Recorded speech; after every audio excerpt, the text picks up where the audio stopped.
اعوذ باللہ من الشیطان الرجیم بسم اللہ الرحمن الرحیم السلام علیکم رحمۃ اللہ وبرکاتہ۔ سچی حکایت کے لیے ہمارے چینل ابراہیم امجد کو سبسکرائب کریں۔ ہم سماعت فرما رہے تھے سیرت النبی صلی اللہ علیہ وسلم۔ ہجرت کا 7واں سال۔ خیبر فتح ہونے کے بعد یہودیوں نے درخواست کی ہمیں خیبر ہی میں رہنے کی اجازت مرحمت فرمائے، ہم زمین کی کاشت کرتے رہیں گے اور زمین کی پیداوار کا آدھا حصہ آپ کی خدمت میں پیش کر دیں گے۔ حضور پاک صلی اللہ علیہ وسلم نے اس کو منظور فرما لیا۔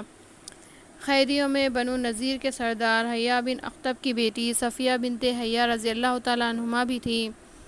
مال غنیمت کی تقسیم میں صفیہ رضی اللہ تعالیٰ عنہ حضرت دحیہ کلبی رضی اللہ تعالیٰ عنہ کے حصے میں آئی تھی۔ انہوں نے حضور اکرم صلی اللہ علیہ وسلم کی خدمت اقدس میں پیش کیا، آپ نے قبول فرمایا اور ان کے بجائے دوسری باندی دے دی۔ پھر آپ نے انہیں آزاد کر دیا اور ان سے نکاح فرمایا۔ حضور اکرم صلی اللہ علیہ وسلم خیبر کی فتح سے فارغ ہوئے اور حضرت علی کرم اللہ وجہ کے بھائی حضرت جعفر رضی اللہ تعالیٰ عنہ جو مکے سے ہجرت کر کے حبشہ جا چکے تھے، اپنے ساتھیوں کے ساتھ حبشہ سے آ گئے۔ حضور انور صلی اللہ علیہ وسلم نے ان کی آمد پر خوشی کا اظہار فرمایا اور ان کی پیشانی کو بوسہ دیا اور فرمایا، میں کیا بتاؤں کہ میں خیبر کی فتح پر خوش ہوں یا جعفر کی آمد پر۔ حبشہ سے مدینہ طیبہ آنے والوں کو نبی کریم صلی اللہ علیہ وسلم نے صاحب الہجرتین، 2 ہجرتوں والے کے مبارک لقب سے نوازا کہ یہ اصحاب کے مکہ مکرمہ سے حبشہ ہجرت کے بعد کیے، پھر حبشہ سے مدینہ طیبہ۔ یہ حضرات اگرچہ غزوہ خیبر میں شریک نہیں ہوئے، لیکن ان حضرات کو بھی مال غنیمت سے مجاہدین کے برابر حصہ دیا گیا۔ غزوہ خیبر میں چند احکام نازل ہوئے۔ پنجے دار پرندوں کو حرام قرار دیا گیا، تمام درندوں کی حرمت کا اعلان کیا گیا، گدھا اور خچر حرام کر دیا گیا، سونے چاندی کی خرید و فروخت کمی و زیادتی کے ساتھ حرام قرار دی گئی اور حکم دیا گیا کہ چاندی کو چاندی کے بدلے اور سونے کو سونے کے بدلے برابری کے ساتھ ہی بیچنا لازم ہے اور کمی پیشی حرام ہے۔ باندیوں سے متعلق استبراء کا حکم دیا گیا، یعنی 1 مہینہ باندی سے اگر عورتوں سے متاع کانٹریکٹ میرج حرام قرار دیا گیا، اس سے پہلے تک متاع جائز تھا، اس غزوے میں اس کی حرمت آ گئی۔ حدیبیہ کے صلح نامے میں ایک شرط یہ تھی کہ مسلمان اس سال واپس چلے جائیں اور آئندہ سال صرف 3 دن کے لیے آئیں۔ اس شرط کے مطابق ماہ ذوالقعدہ 7 ہجری میں حضور اکرم صلی اللہ علیہ وسلم نے عمرہ کا ارادہ فرمایا اور یہ اعلان فرمایا کہ جو لوگ گزشتہ سال حدیبیہ میں شریک تھے وہ سب ساتھ چلیں۔ کل 2000 صحابہ کرام کی مبارک جماعت مقام ذوالحلیفہ سے احرام باندھ کر تلبیہ پڑھتے ہوئے مکہ مکرمہ میں داخل ہوئی۔ عمرہ کی ادائی کے بعد رسول اکرم صلی اللہ علیہ وسلم کعبۃ اللہ کے اندر تشریف لے گئے۔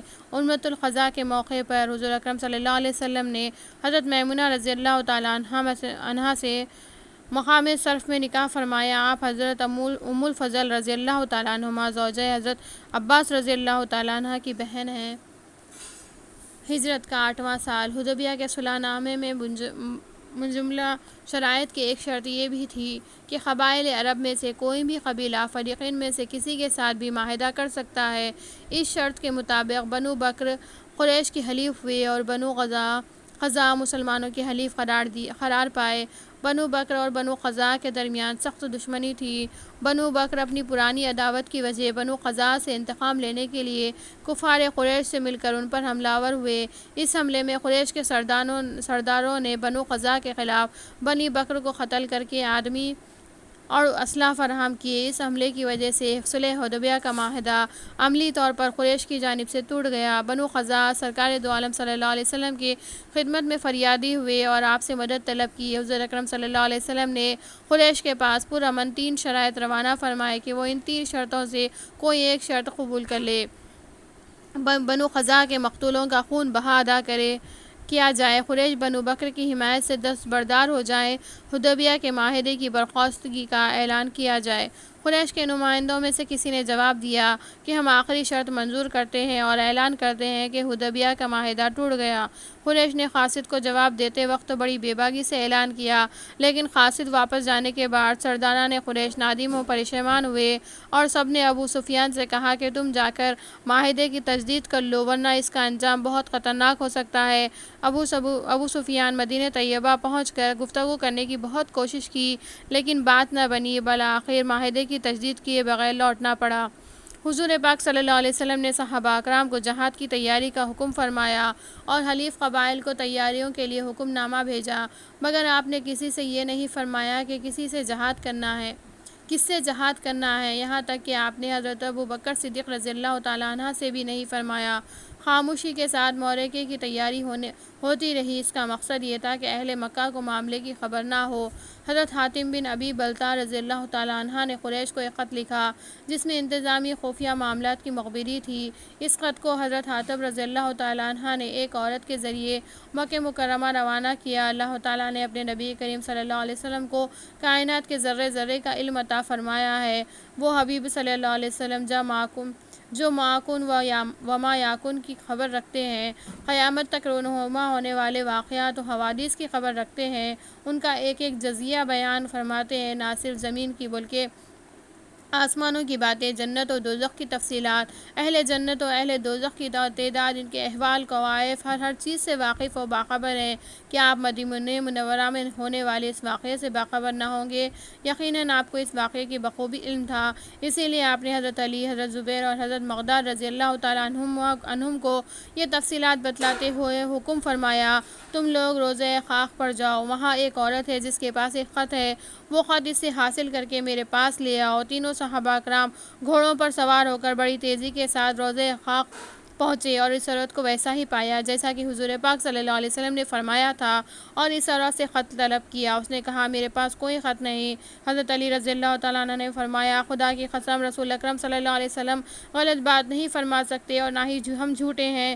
جب آپ نے سختی سے گفتگو کی تو اس عورت نے صحیح صحیح بتا دیا اور اپنے بالوں کے جوڑے سے خط نکال کر دے دیا۔ یہ تینوں صحابہ اکرام رضی اللہ تعالیٰ عنہم خط لے کر بارگاہ نبوی صلی اللہ علیہ وسلم میں حاضر ہوئے۔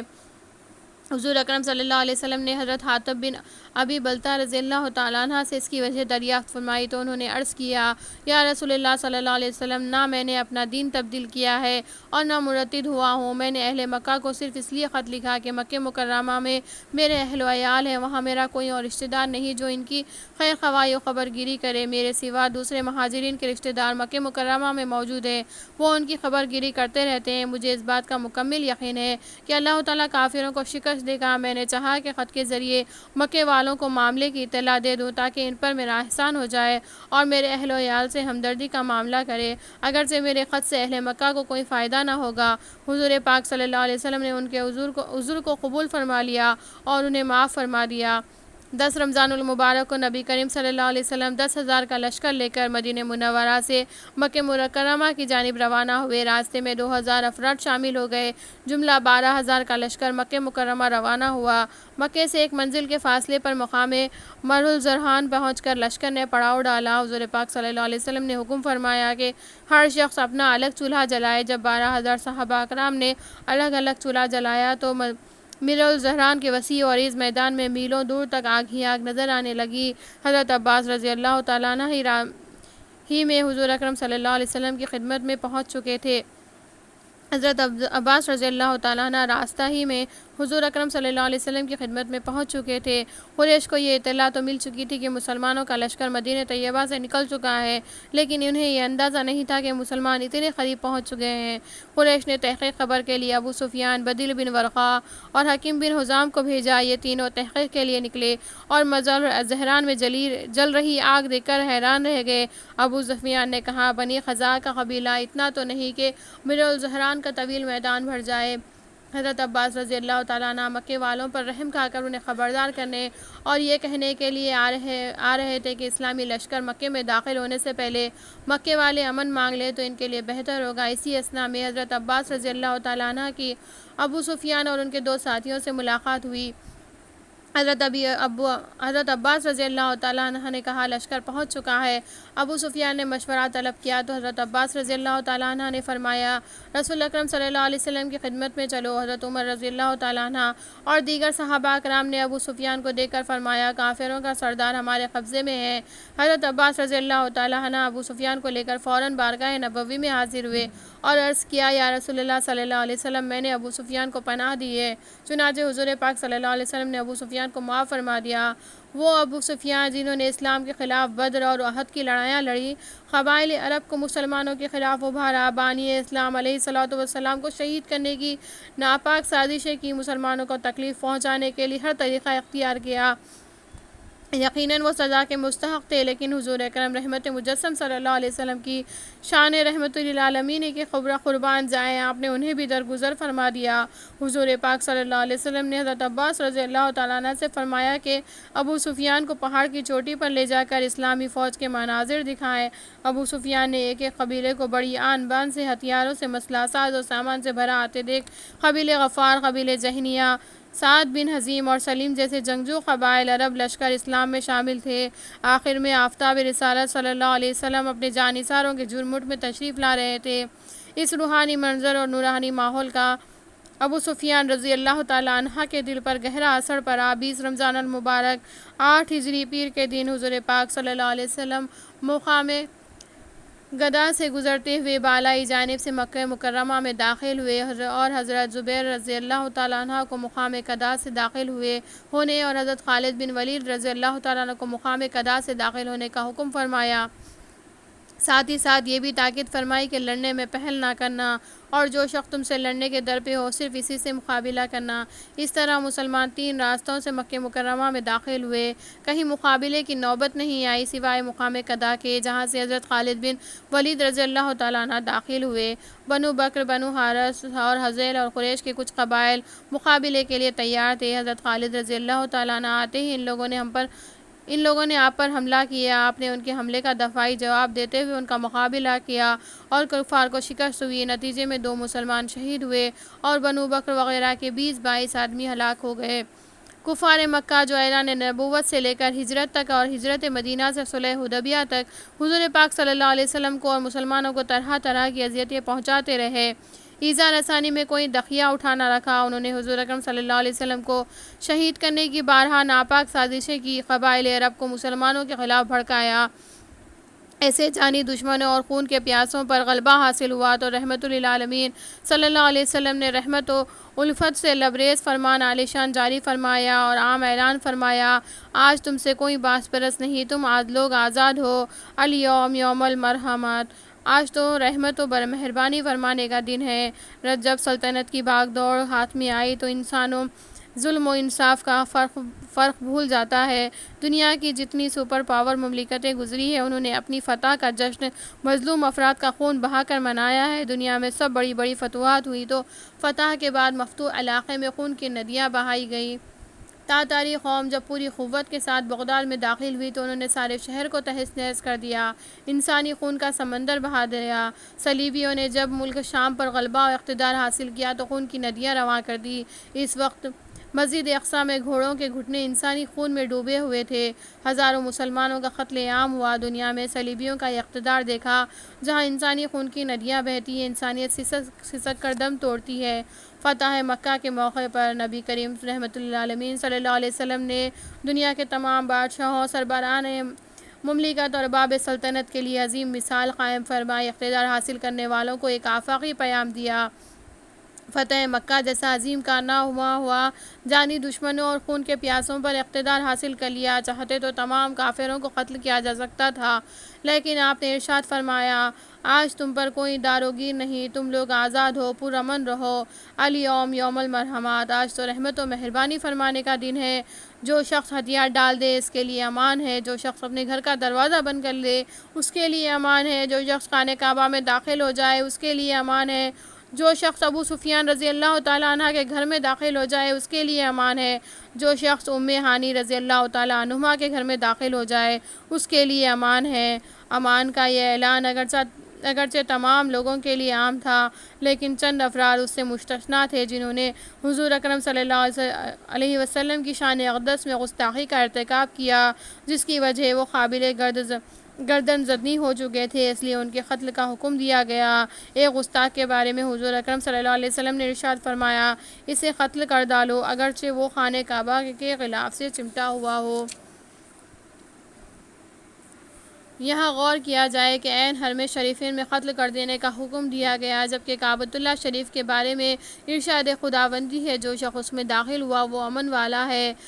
ہر شخص خانہ کعبہ میں داخل ہوتے ہی امن و سلامتی پا لیتا ہے۔ اگر کوئی حرم شریف میں اپنے باپ کے قاتل کو بھی دیکھ لے تو اس کو یہ حق نہیں کہ حرم شریف میں اسے تکلیف پہنچائے، لیکن ان افراد نے بارگاہ نبوت میں گستاخی کر کے ایسے جرم کا ارتکاب کیا کہ زمین کا کوئی خطہ ان کی پناہ گاہ نہیں بن سکتا تھا، یہاں تک کہ وہ حرم کعبہ میں غلاف کعبہ سے چپٹے ہوئے ہو تب بھی انہیں امان نہ ملتا۔ ان گستاخوں کا انجام صرف یہ تھا کہ انہیں قتل کر دیا جائے۔ ان میں عبدالعزیز بن قتل کعبہ کے پردوں میں چھپ گیا تھا۔ حضرت سعید بن حریث مخزومی رضی اللہ تعالیٰ عنہ نے قتل کیا۔ حویرث بن نقید اور حارث بن ہشام ان دونوں کو حضرت علی رضی اللہ تعالیٰ عنہ نے قتل کیا۔ مخیث بن صبابہ کو نمیلہ بن عبداللہ رضی اللہ تعالیٰ عنہ نے قتل کیا۔ قریبہ بن ابن قتل کی باندی تھی، اس کو بھی قتل کیا گیا۔ حضور اکرم صلی اللہ علیہ وسلم اپنی مبارک اونٹنی پر سوار ہو کر مسجد حرام میں داخل ہوئے۔ حضرت اسامہ رضی اللہ تعالیٰ عنہ آپ کے پیچھے بیٹھے ہوئے تھے۔ حضرت بلال رضی اللہ تعالیٰ عنہ اور خانہ کعبہ کے کلید برادر حضرت عثمان بن طلحہ رضی اللہ تعالیٰ عنہ آپ کے ساتھ تھے۔ آپ نے مسجد حرام میں اونٹنی بٹھائی، کعبۃ اللہ شریف کا طواف کیا اور حجر اسود کو بوسہ دیا۔ خانہ کعبہ میں داخل ہوتے ہوئے یہ آیت کریمہ تلاوت فرمائی: جاء الحق وزهق الباطل ان الباطل کان زہوقا۔ ترجمہ: حق آیا اور باطل مٹ گیا، بے شک باطل مٹنے ہی والا ہے۔ مشرکوں نے خانہ کعبہ میں 360 بت بٹھا رکھے تھے۔ نبی کریم صلی اللہ علیہ وسلم نے مسجد حرام اور عین خانہ کعبہ کو بتوں کی نجاست اور علائش سے پاک کیا۔ حضرت بلال رضی اللہ تعالیٰ عنہ نے کعبۃ اللہ شریف کے چھت پر چڑھ کر نماز ظہر کی اذان کہی۔ اس طرح مکہ مکرمہ کے کفر آلود ماحول کو اذان بلال نے نور اسلام سے منور کیا اور اس کی فضاؤں میں عظمت اسلام کا پرچم لہرانے لگا۔ فتح مکہ کے دن ابلیس لعین نے رنج و غم کی وجہ سے ایک زبردست چیخ ماری، جس کے سبب اس کی پوری اولاد اس کے پاس جمع ہو گئی۔ ابلیس نے کہا: اب تم اس بات سے مایوس ہو جاؤ کہ امت محمدیہ علیہ صاحبۃ الصلاۃ والسلام کو شرک کی طرف لوٹاؤ گے، یعنی آج کے بعد امت محمدیہ علیہ صاحبۃ الصلاۃ والسلام میں شرک نہیں ہو سکتا۔ فتح مکہ کے بعد حضور اکرم صلی اللہ علیہ وسلم 15 دن مکہ مکرمہ میں قیام فرما رہے اور مکہ مکرمہ سے روانہ ہونے سے قبل حضرت عتاب بن اسید رضی اللہ تعالیٰ عنہ کو مکہ کا والی مقرر فرمایا اور مسلمانوں کی تعلیم کے لیے حضرت معاذ بن جبل رضی اللہ تعالیٰ عنہ کو منتخب فرمایا۔ صدق اللہ العلی العظیم وما علینا الا البلاغ۔ آپ کو ہماری ویڈیو پسند آئی ہے تو ہمارے چینل کو لائک، شیئر اور سبسکرائب کریں، اور ہماری ویڈیو کیسی لگی ہے کمنٹس میں بتائیں۔